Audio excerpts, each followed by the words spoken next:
ambil absen dulu ya. Iya, Pak. Sebelumnya ada teman-teman kita yang nggak hadir. Ada, Pak. Siapa? Gina, Pak. Kenapa Gina? Sakit, Pak. Oh, sakit. Nah, Bapak absen dulu ya sebentar ya. Iya, Pak. Salsa, Ada, Pak. Mirva, Ada, Pak. Tika. Ada, Pak. Oke, ya. Nah, untuk mulai pembelajaran kita hari ini, mari kita mulai dengan membacakan doa. Nah, baik pada ketua kelas untuk memimpin doanya. Siap gerak, berdoa mulai. Bismillahirrahmanirrahim. Nah, baik anak-anak, materi sebelumnya apa ada yang masih ingat? Masih, Pak. Tentang apa? Menuntut ilmu. Menuntut ilmu. Semangat menuntut ilmu. Nah, jadi Quran apa yang menjadi dalil untuk kita wajib menuntut ilmu itu? Al-Mujadilah ayat 11. Nah, jadi kita menuntut ilmu itu punya wajib ya anak-anak semua. Nah, materi kita hari ini yaitu tentang Al-Quran dan hadis pedoman hidupku. Nah, sebelumnya tujuan kita mempelajari mata pelajaran ini adalah semua. Pertama, agar anak-anak semua nantinya memahami dan mengetahui apa itu Al-Quran dan hadis. Dan yang kedua yaitu agar anak-anak mengetahui fungsi dari Al-Quran dan hadis di dalam hidup kita.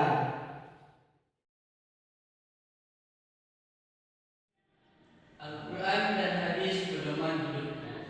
Kita selaku umat muslim anda semua wajib mempunyai pedoman dalam hidup kita. Kita harus mempunyai pegangan di dalam hidup kita. Nah, umat muslim tentu pegangannya yaitu Al-Quran dan hadis ini sendiri. Nah, jadi apa yang kita lakukan setiap hari di kehidupan kita harus sesuai dengan ajaran Al-Quran ataupun ajaran hadis yang telah dibawa oleh Rasulullah SAW. Nah, Bapak mau tanya, dari anak-anak semua siapa yang tahu pengertian dari Al-Quran? Nah, coba angkat tangan. Ada, Pak. Apa? Artinya bacaan, Pak. Nah, betul. Al-Quran memang artinya bacaan menurut bahasa. Sedangkan Al-Quran ini menurut istilah ialah kalamullah yang menjadi mukjizat yang diberikan oleh Allah Subhanahu wa taala kepada Nabi Muhammad SAW untuk diajarkan kepada kita semua. Itu yang dikatakan dengan Al-Quran. Sedangkan menurut bahasa yang dikatakan Al-Quran ini berasal dari kata Qur'an yang berarti bacaan.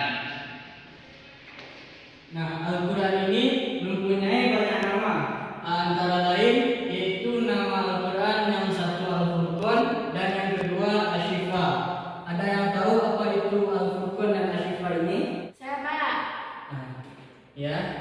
Jadi Al-Furqan itu artinya pembeda. Kalau Pak.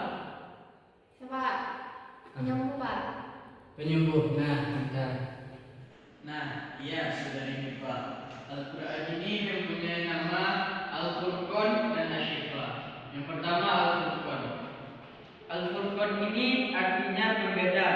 Maksudnya Al-Quran ini yang membedakan antara kita umat muslim dengan orang kafir, dan juga Al-Quran ini yang membedakan antara yang batil dan yang hak.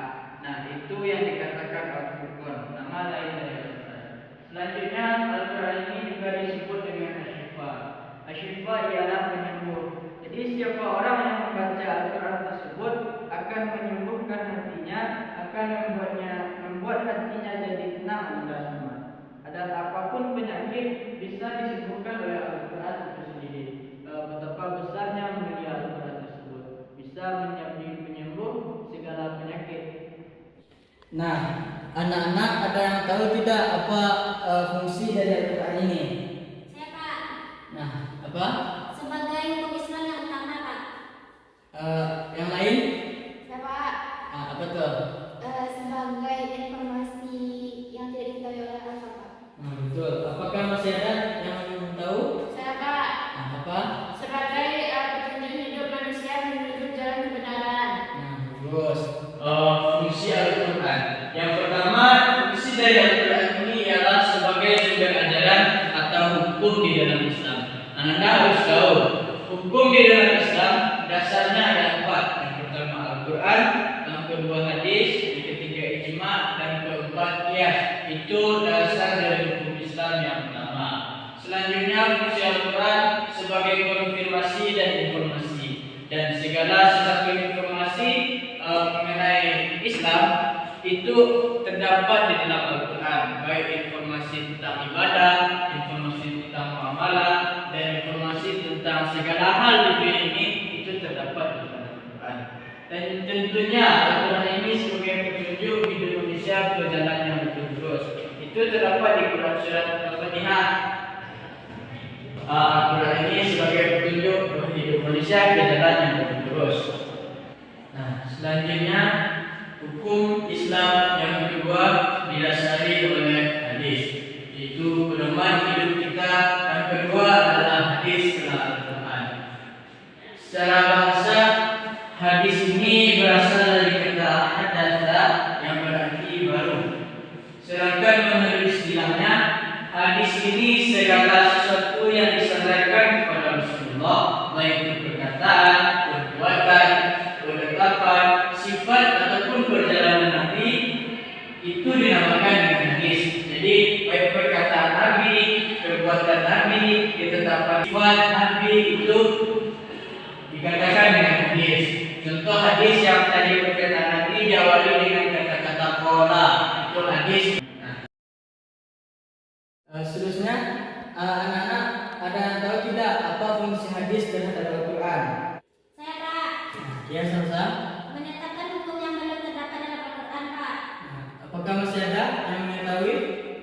Saya, Pak. Ya, silakan Tika.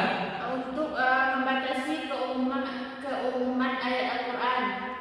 Apakah masih ada yang mengetahuinya? Tidak, Pak. Tidak. Nah, baik. Jadi selain menghukumkan hukum yang sudah ada dalam Al-Quran, Al-Hadis ini juga berfungsi sebagai perinci dari ayat Al-Quran yang mujmal, dan juga menetapkan hukum yang belum terdapat di dalam Al-Quran. Nah, baik. Selanjutnya, anak-anak, itu materi kita tentang fungsi Al-Quran dan hadis di dalam Islam. Yang pertama, fungsi Al-Quran di dalam Islam. Anda perlu ketahui semuanya, Al-Quran ini memiliki banyak fungsi di dalam hidup kita sebagai manusia. Yang pertama, Al-Quran tentunya sebagai petunjuk di dalam hidup kita. Itu dalilnya terdapat di dalam Quran surat Al-Baqarah, yang artinya kitab Al-Quran ini tidak ada keraguan padanya, petunjuk bagi mereka yang bertakwa. Jadi kita selaku umat Muslim, Al-Quran dijadikan sebagai petunjuk di dalam kehidupan kita, baik dalam segala aspek, baik dalam aspek ibadah, muamalah, dan kegiatan kita sehari-hari. Yang kedua, Al-Quran ini sebagai pembeda antara yang hak dan yang batil. Itu juga telah kita bahas sebelumnya tentang Al-Furqan. Nah, jadi Al-Quran ini yang membedakan yang hak dan yang batil. Dalilnya terdapat dalam Quran surat Al-Furqan ayat 25, yang artinya Maha suci Allah yang telah menurunkan Al-Furqan kepada hambanya agar dia menjadi pemberi peringatan kepada seluruh alam. Memberi peringatan di situ maksudnya Anda semua membedakan antara yang hak dan yang batil. Dan yang ketiga juga telah kita bahas tadi, Al-Quran ini berfungsi sebagai obat dan rahmat, asyifa dan rahmah. Itu terdapat di dalam Quran surat Al-Isra ayat 17, yang artinya kami turunkan dari Al-Quran sesuatu yang menjadi penawar, itu obat dan rahmat bagi orang-orang yang beriman. Selanjutnya, fungsi hadis di dalam Islam. Nah, hadis ini juga memiliki banyak fungsi di dalam kehidupan kita Anda semua. Yang pertama, menjelaskan dan menafsirkan Al-Quran. Nah, jadi Al-Quran itu ada beberapa ayatnya yang masih mujmal, yang harus ditafsirkan dan dijelaskan lagi oleh hadis. Nah, di dalam itu hadis berfungsi untuk menafsirkan Al-Quran. Itu sebagai contoh, di dalam Al-Quran terdapat Quran surat Al-Baqarah, Allah memerintahkan sholat. Cuma di Al-Quran hanya memerintahkan sholat. Nah, hadis dijelaskan oleh hadis sholat, rukun-rukun sholat, syarat-syarat sholat, yang membatalkan dan lain sebagainya itu dijelaskan di dalam hadis dan tidak dijelaskan di dalam Al-Quran semuanya. Yang kedua, hadis ini juga sebagai penetap hukum baru. Jadi hukum-hukum baru sesuai dengan berkembangnya zaman, hadis inilah yang menetapkan hukum-hukum baru. Dan yang ketiga, sebagai penguat dan pendukung hukum Al-Quran. Hadis memperkuat hukum yang sudah ditetapkan di dalam Al-Quran. Contohnya, perintah zakat di dalam Al-Quran diperkuat oleh hadis-hadis tentang kadar zakat. Kadar zakat memperkuat perintah zakat di dalam Al-Quran. Jadi dapat kita simpulkan anda semua, Al-Quran dan hadis ini adalah pedoman utama kita di dalam Islam. Al-Quran sebagai wahyu utama yang diberikan oleh Allah Subhanahu wa taala kepada Nabi Muhammad sebagai petunjuk, pembeda, sumber hukum, obat dan rahmat bagi kita. Dan begitu juga hadis ini sebagai penjelas dan pelengkap Al-Quran serta merupakan hukum yang kedua setelah Al-Quran. Nah, jadi kita selaku umat muslim harus berpedoman kepada Al-Quran dan hadis ini ya anda semua. Dari materi kita pada hari ini, apakah ada anak-anak yang mau bertanya? Tidak, Pak. Nah, jika tidak, berarti anda semua sudah paham ya tentang materi kita hari ini. Sudah, Pak. Nah, jadi sedikit Bapak simpulkan, Al-Quran dan hadis ini merupakan pedoman dalam kehidupan kita sehari-hari sebagai Islam atau sebagai Muslim. Yang mana dalam hukum Islam, pedoman hidup kita itu sebenarnya ada 4, yaitu Al-Quran, hadis, ijma' dan qiyas. Dan Al-Quran dan hadis ini merupakan pedoman utama kita di dalam Islam. Nah, baik, sebelum pembelajaran pada hari ini Bapak akan mengerahkan sedikit singkat terhadap materi yang telah kita pelajari pada hari ini.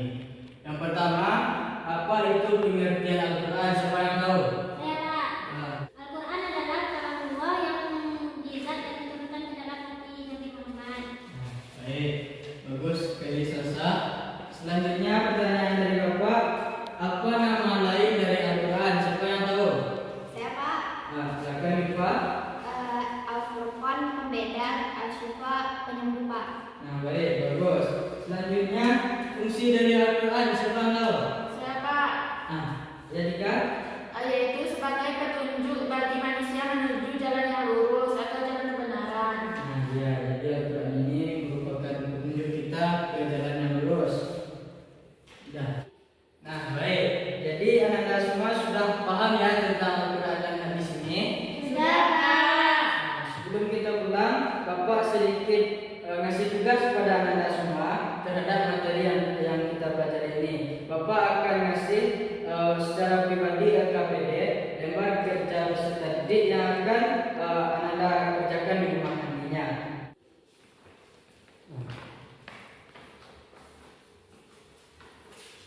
Nanti kerjakan yang di rumah Anda. Ya, Pak. Nah, baik Anda semua, pertemuan kali ini mungkin sampai di sini Bapak tutup dan Bapak sudahi dengan wabillahi taufiq wal hidayah. Assalamualaikum warahmatullahi wabarakatuh.